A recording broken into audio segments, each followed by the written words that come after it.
give a big hand to Gar Alperovitz.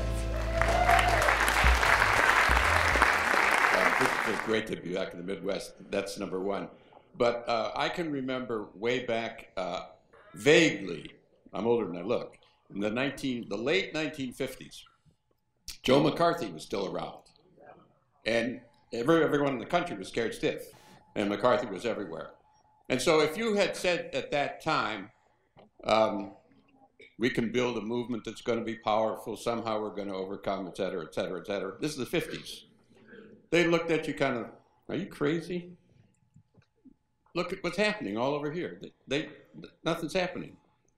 And then the 60s exploded right out from under them. So I come to where we now are as a historian, mainly. I think that this era and people like the people in this room and people who are going to be at this conference, I think that we have the chance, I'm going to say it carefully, of establishing the conditions of a fundamental systemic transformation. I didn't say we're going to get there tomorrow.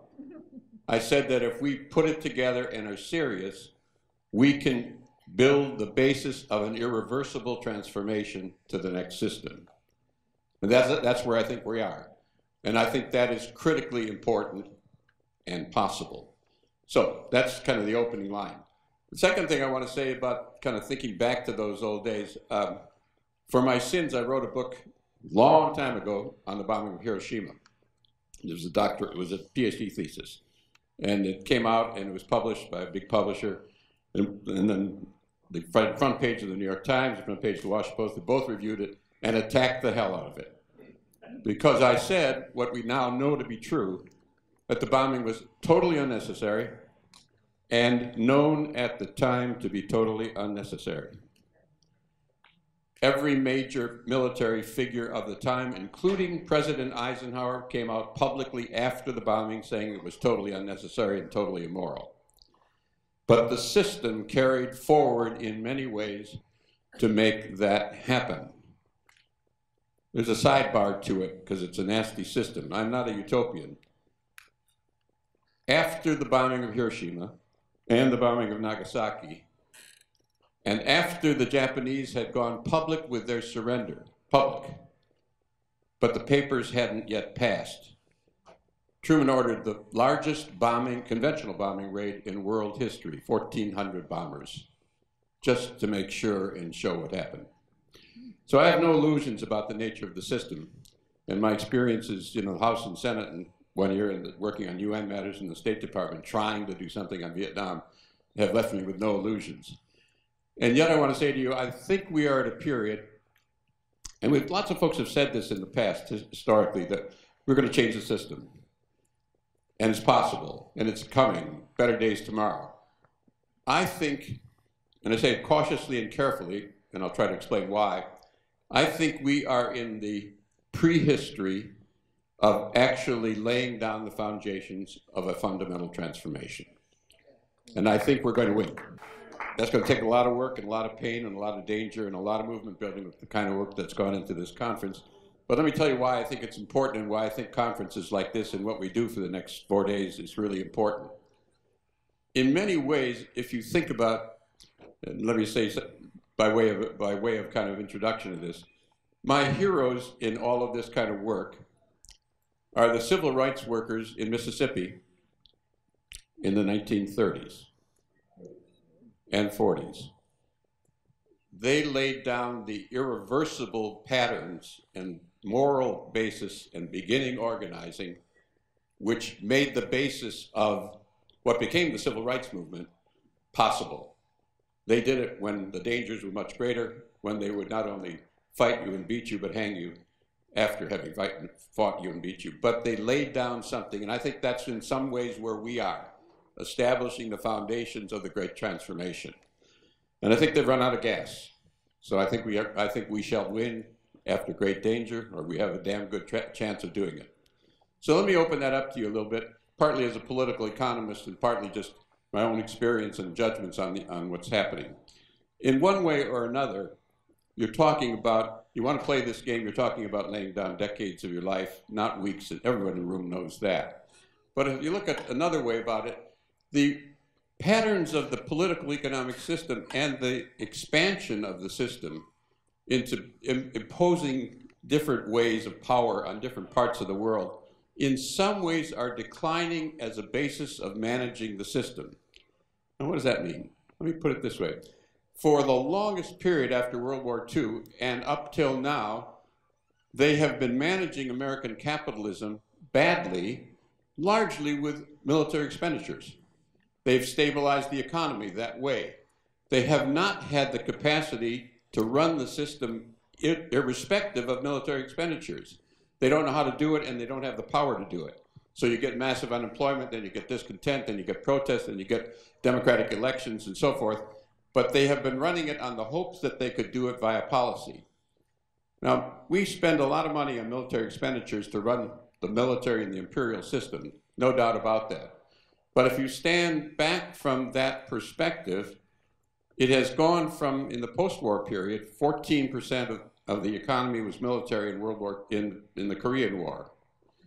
It went down to about 7% during the Korean, 7 and 8% during the Vietnam War. It has gone steadily down. It's very large, absolutely, but as a percentage of the economy, it is 3.3% now, and declining. Terrible waste. Very large military, but not adequate to manage the economy and keep full employment going and keeping discontent going and keeping the anger down that's building up all over the country. So they are losing the capacity on military spending and violence for managing the economy, which means one way or another, discontent and upset and anger at the political system as well as the economic system is growing. So I think that's the larger context into which we are working. At the same time, and then we'll go into the dangers of the period, at the same time, there is a whole bubbling up of what can only be called the beginnings of a serious, first time in my life, and I think first time in the modern era since the 1920s, of what begins to look like the foundational work on the ground, community by community by community, building up elements of what begins to look like a different system. Now, I'm pretty cautious about that. I'm a kind of skeptical historian and political economist. But one of the challenges that we need to face if we're going to change the system, and I suspect there's a few people in this room who are thinking about that, if you don't like corporate capitalism, and you don't like state socialism, and the liberal position of allowing the corporations to run the game as long as we can run welfare programs and social programs around is dying before your eyes, what is it you want? What is the nature of the next system? What does it look like? And one of the exciting things that's happened, and the first time I've ever seen it, and it's the first time in my lifetime, but I also haven't seen it historically, there's an explosion of people engaging that in practical ways and in theoretical ways and in ways that are covered very rarely by the media, but if you look, we keep track of it at the Next System Project, there is an enormous amount going on in democratizing and changing the ownership of the system, working from the bottom up. Systems are about primarily who gets to own the capital, who gets to own the wealth, and how do you run it. In the state socialism, the state ran it. In corporate capitalism, the corporations run it. And if we build and plan to change the system, I suspect there are people who want to change the system. That's the name of the game. Then you need to begin to ask, what is it you want? And how do we begin to articulate what we want? And then how do we build it and show and build up the models that look forward? What's exciting about this period of time and what I think is happening with building itself into a movement, we are seeing this happening all over the country. There are, for instance, all over the country, worker co-ops, for the first time in modern history, are beginning to be built in many, many, many communities. Now, what's important about a worker co-op? Not just that it's a co-op, but it changes who owns capital in a small way and who owns wealth. It's not capitalism, it's not state socialism, but begins to give you a suggestion of a different way to democratize wealth ownership without building a gigantic Stalinist state. That's a critical one. What else? We're beginning to see land trusts pop up in many parts of the country to deal with land gentrification and land inflation. Now, what is a land trust? draw a circle around a neighborhood or a community, set up a nonprofit, or have a public ownership, and change the ownership of the land in order to control the inflation that's pushing people out and away. Decentralized, democratic ownership of the means of land in this case. We're seeing another kind of things. We're seeing, for instance, in Boulder, Colorado, they just took over the private utility and made it into a public utility. There. Now what is that? That's a citywide ownership of wealth. Taking over, in this case, because people are trying to deal with climate change. Another piece of it that's really interesting, what's happening in many towns now, is public banking. You guys are from North Dakota, know about public banking. It's the oldest public bank, the only public bank in the United States is the State Bank of North Dakota. It was built by populists and radicals and socialists 100 years ago, and is right there, lasts as a model. It is now a model inspiring people all over the country. And people were kind of starry-eyed about what they hoped to do, and wouldn't it be nice if we could, and wouldn't it be great if someday we could begin setting up community-owned banks. Well, it's happening now. I've got a list just from the Public Banking Institute. There are 20 or 30 cities now in the process of trying to set up public banks in the country. Philadelphia is on the line, Washington, D.C., Santa Fe, Denver, Los Angeles, Oakland. City banks using city money rather than for pipelines, putting the money into the city and building community co-ops and land trusts, starting at the bottom and building up a complex of a next system, starting at the ground up and only going to the next level if absolutely necessary. In some cities, some of you know about what's happening in Cleveland, the Evergreen model. Anybody know about the Evergreen model? Yeah. Okay, the Evergreen model is a neighborhood-wide ownership structure, nonprofit corporation, to which are attached worker-owned companies. So it's a complex, the goal of which is to build the neighborhood, not just to make a bunch of workers in different firms wealthy. And by the way, you've got to be careful of that. I mean, if you're interested in equality, you could have a worker-owned company for the oil industry and a worker-owned company for the garbage industry. You're not going to have a very equal system. So questions about the community as a whole become very important. And in Cleveland, the Evergreen model it's called, you've got a community-wide non-profit corporation and the kickback to the center so you can set up more worker-owned enterprises, all part of a complex. And they're not little. One of the largest industrial and greenest laundries in the country is one of these co-ops. Another one's a solar installation company. Another one is a greenhouse capable of producing 3 million heads of lettuce a year. These are not just tiny fragments. They're moving to the next stage. What's interesting is then get the universities and hospitals, nonprofit corporations, most of them, which have a lot of public money in them, Medicare, Medicaid, education money, etc. And they buy a lot of stuff. So they are beginning to force these big institutions that can't get up and go to buy from the complex and stabilize this community cooperative structure, and you get a stability structure building in a whole different level of thinking. Now, if you want to think about that, that's a democratic, it's a skeleton of a democratic planning system. That is to say, purchasing in order to stabilize the community and the worker companies by using public money. It's the same model of a planning system rather than the market. So it begins to open up that dimension. So those are some of the kinds of things we're beginning to see all over the country, and many more. If you go to the website, www.community-wealth.org, you can get a picture of what's happening. The press doesn't cover this, but it is exploding all over the country. Now, I'm a historian and a political economist, so I'm very skeptical. But this is the first time in my life that we've seen a mass developmental process where people are beginning to sketch out in real world, along with the politics of it and the challenging hard work to make things happen, elements that are suggestive of a different system. Important, it's really important because we're getting on the table real stuff. Building from the bottom up and building in different communities with different organizing strategies attached to different ways of doing this. And it begins to suggest the ways in which we might imagine and begin the debate on what the system looks like. And partly what's driving it is the pain level of the system. That is to say, the pain gets worse and there are no answers. And you either roll up your sleeves, as in all movement building, and begin doing it here, now, and with a view to generating an idea and generating a vision that can be built elsewhere around the country too. So that part of the movement is just beginning to see itself as a political movement as well as a building concrete, practical nuts and bolts movement. I worked with the steelworkers in 1976 in Youngstown, Ohio. Some of the folks, the older folks might remember, the biggest closing of a steel mill in the country was the Youngstown Sheet and Tube. 5,000 people lost their jobs. In 1976, that was big news. It's not news anymore because it happens all the time.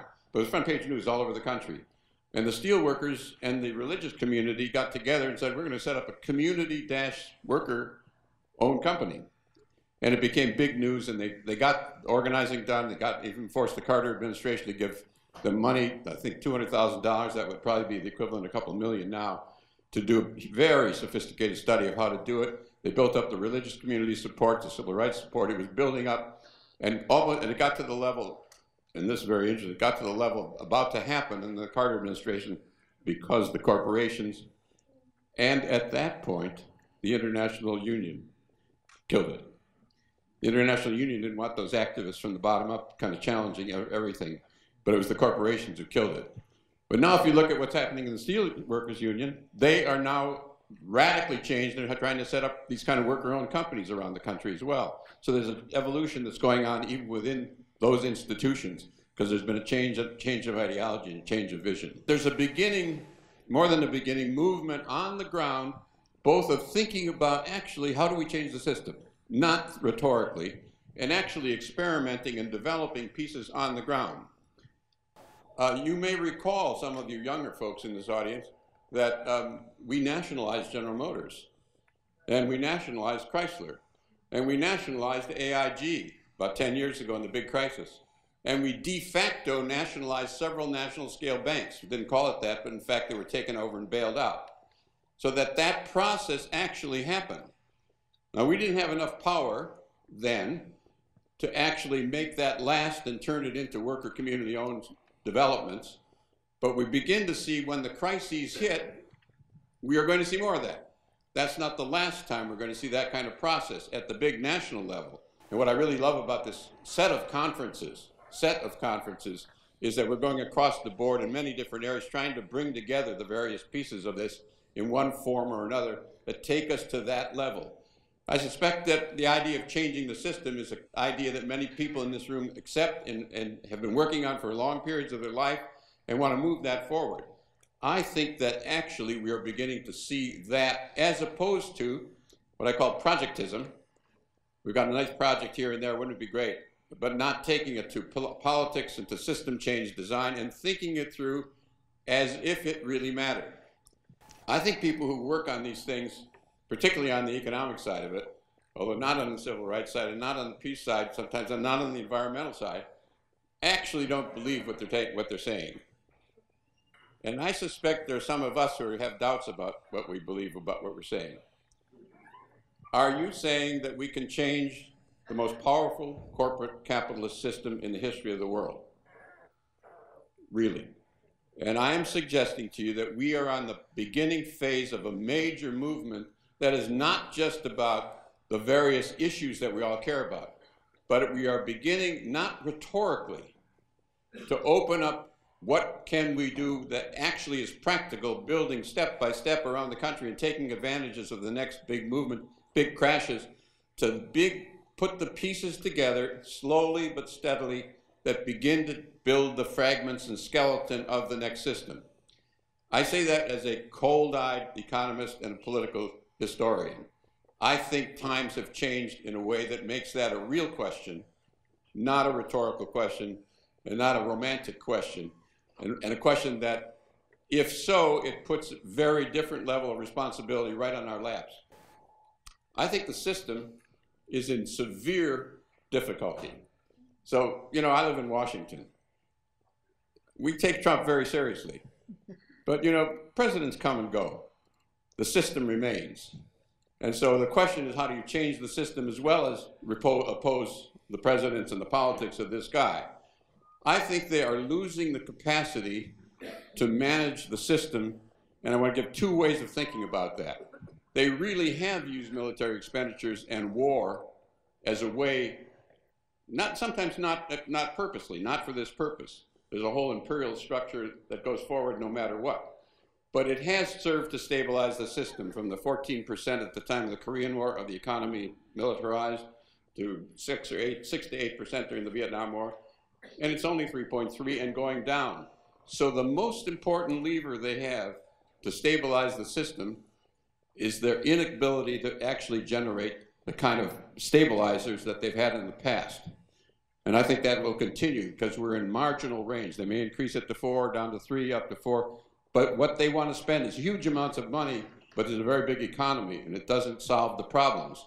As we learned in this last election, massive unemployment, discontent, which they exploited the last time, but not necessarily if they don't solve the problem, and I don't think they will. There's going to be more and more openings in different communities that we haven't addressed yet. Now, a larger way, and this is kind of my historical frame, one wanted to think about it, and why I think this is the most important period of American history, bar none. I think it's potentially more important than the Revolution and the Civil War.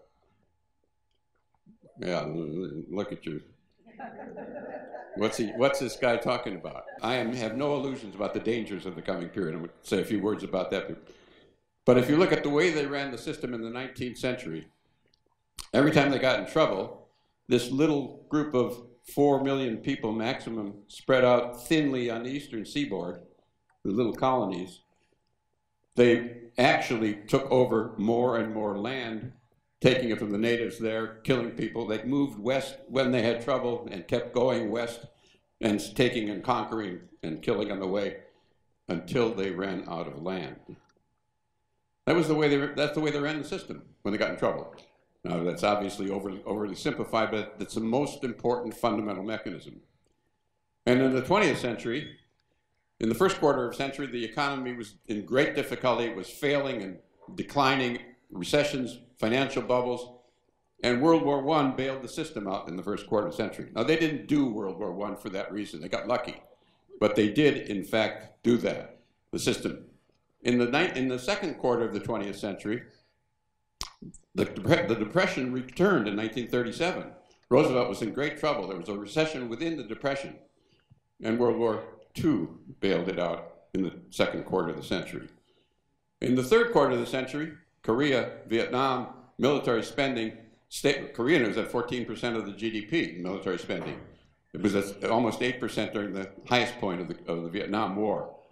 That stabilized the system, plus the fact that the other industrial powers had been defeated and we had a free run in international trade for a while because of World War II's destruction.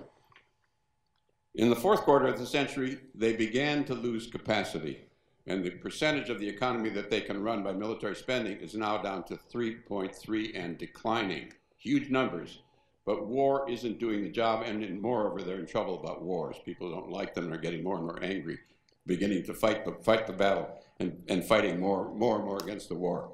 And pushing against that has many, many reasons, moral, political, but also declining. In that context of growing pain, of important decay, and people feeling the pain, we're beginning to get new movements, including what Bernie showed was possible, reaching out, and other activist movements moving into a context where they do not have the capacity to answer the system's problems. And that means the responsibility for moving forward on all these levels and beginning, I am talking to the person in your seat and mine, to take seriously not only that we can build a movement, which we can, not only that we can change piece by piece what needs to be changed, which we can, but that we can change the system.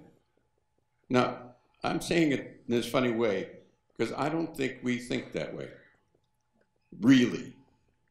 I don't think we have yet come, most of us, to the conclusion that what we're actually about is changing the system. What are you talking about? The largest corporate, capitalist, imperialist system in the world? Yes, that's the name of the game. And I think we are establishing the groundwork piece by piece with conferences like this, with organizing sector after sector, with more developments of experiments, with theory, vision, as they lose capacity. Now, we may go through even worse periods politically. Chile survived Pinochet. The question does not go away, no matter what happens. And I think the period of work that we're doing, and including the younger and the older folks, hanging in. What I think about older folks, some of us older folks, but I see a few gray hairs in the audience, hanging in like those people in Mississippi in the 1930s through this longer period is the name of the game at all fronts, and beginning to actually take seriously that who we are about is transforming this whole system in a way that does not produce the Hiroshimas, does not produce the Mississippi killings, does not destroy the climate, is open to a whole different culture of all different sexual preferences, a different vision. I think that the building of that vision, plus the economics that go with it, without which we haven't got a chance of holding on more than a moment, I think that's what this is about. And I think these conferences you folks have organized are spectacular. And I want to congratulate the organizers. And thank you for letting me be part of it. Thank you.